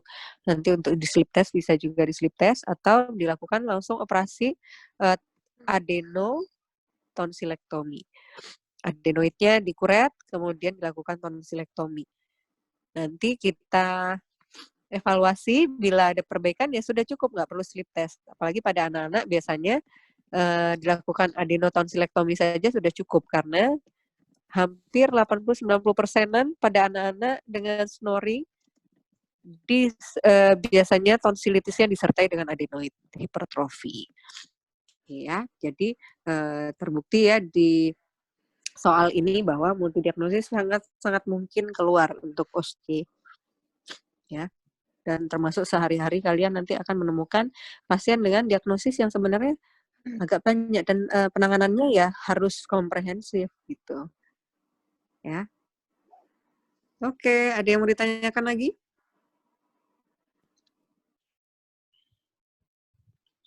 Moderator, silahkan. Baik, terima kasih dokter. Dari teman-teman, apakah ada pertanyaan buat kasus ini? Dipersilakan teman-teman.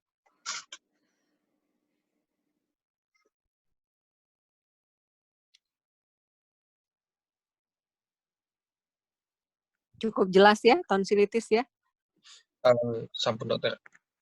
Ada yang tahu itu apa putih-putih di tonsilnya? Izin menjawab, dokter. Mungkin detritusnya, dokter. Ya, sip, oke. Ya. Kira-kira sudah terbayang dari 5 kasus ini laring-faring itu seperti apa kehidupannya? Walaupun ini sangat singkat ya. Cuma terpapar dengan kasus-kasus seperti ini juga cuma beberapa jam.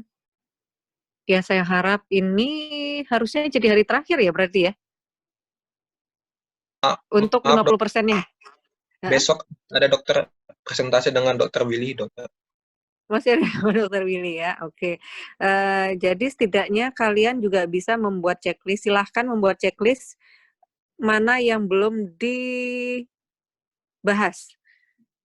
Contohnya misalnya tadi difteri sudah, misalnya pertusis belum, terus apalagi ya silakan membuat checklist untuk mengingatkan saja nanti saat 50%-nya lagi, 2 minggu kedua, saat sudah moga-moga selesai, pandemi ini selesai, nanti kita akan menemui kalian di klinik insya Allah, moga-moga panjang umur sampai sana.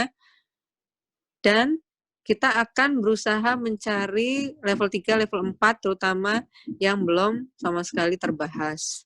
Gitu. Nah, jadi nanti dikirim aja ke saya, Daniel, ya. Dan nanti untuk grup ini, untuk grup koas ini jangan ditutup dulu karena nanti akan berlanjut, insya Allah akan berlanjut gitu ya.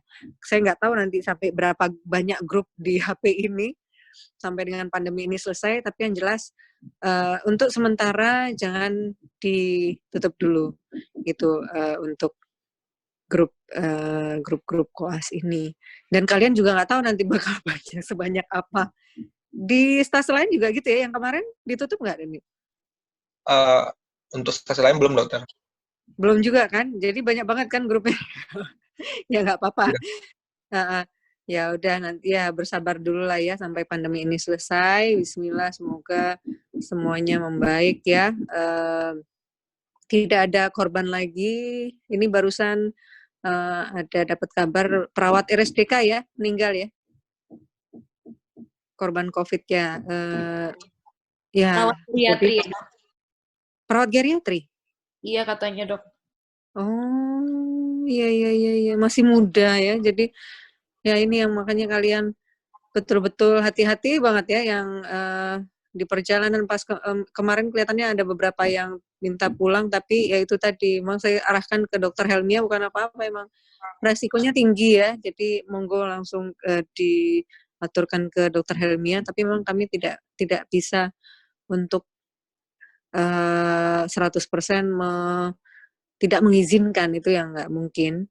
Tapi kita berikan pengertian bahwa memang resiko sekali kalian menularkan untuk orang tua kalian. Kalau banyak kekurangan dalam hal penyampaian PJJ, monggo diberikan masukan, asupan. Harapannya 50% lagi, 2 pekan lagi nanti akan lebih efektif. Gitu ya. Jadi selama PJJ ini saya akui pasti tidak seefektif pertemuan langsung atau langsung di klinik di rumah sakit. Seperti itu. Ya, mohon maaf ya kalau misalnya banyak kekurangan ya, nanti bisa diberikan feedback ke kita dan ke Kaprodi. Terima kasih banyak dokter buat membimbing kami, dokter. Memberikan waktunya, dokter. Terima kasih banyak, dokter. Ya, ini masih pakai mukena. Mohon maaf. Jadi dari tadi nggak muncul-muncul karena masih pakai mukena ini ya. Oke, untuk semuanya ya. Mohon ridho lah ya sama pembelajaran yang kita mau nggak mau harus laksanakan dengan cara yang seperti ini. Semoga bermanfaat selama 2 pekan ini.